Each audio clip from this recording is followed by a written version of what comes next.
কোচবিহারের রাজপথে মিছিল ভারতীয় জনতা পার্টির সংখ্যালঘু মোর্চার কর্মী সমর্থকদের। শনিবার দুপুরে কোচবিহার জেলা ভারতীয় জনতা পার্টির কার্যালয় থেকে মিছিল শুরু হয়ে শহর পরিক্রমা শেষে ফের ভারতীয় জনতা পার্টির কার্যালয়ে শেষ হয়। মিছিলে ছিলেন বিজেপির সংখ্যালঘু মোর্চার সভাপতি আলী হোসেন, বিজেপি নেতা আবু আল আজাদ সহ অন্যান্য নেতৃত্বরা। এদিন বিজেপির সংখ্যালঘু মোর্চার সভাপতি আলী হোসেন বলেন, সংখ্যালঘু মোর্চাদের উন্নয়নের লক্ষ্যে কেন্দ্রীয় সরকারের বরাদ্দ অর্থ নয়-ছয় করছে রাজ্য সরকার।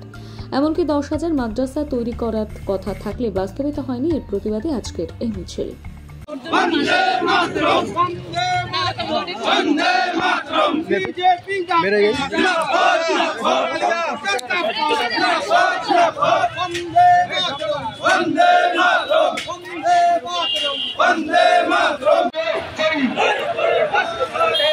সাম্প্রদায়িকতার বিরুদ্ধে এই সমস্ত মানুষ,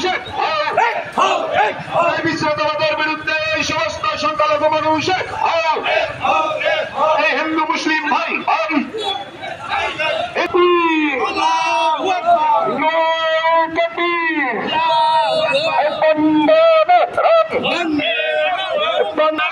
ভারত মাতা কি পশ্চিমবঙ্গ সরকারের দুর্নীতির বিরুদ্ধে বিজেপির সংখ্যালঘু মোর্চা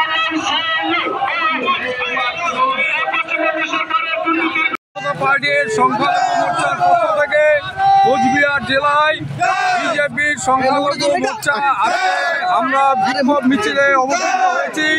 কারণ কেন্দ্রীয় সরকার যে সমস্ত সুযোগ সুবিধা সংখ্যালঘুদের জন্য বাংলায় দিয়েছে 16,000 কোটি টাকা, সেই টাকা রাজ্য সরকার তথা তৃণমূল নয়-ছয় করেছে। এর প্রতিবাদে এবং একই সঙ্গে আমাদের পশ্চিমবঙ্গে যে 10,000 মাদ্রাসা খোলার কথা ছিল তৃণমূল কংগ্রেসের পক্ষ থেকে, সেই 10,000 মাদ্রাসা হয়নি।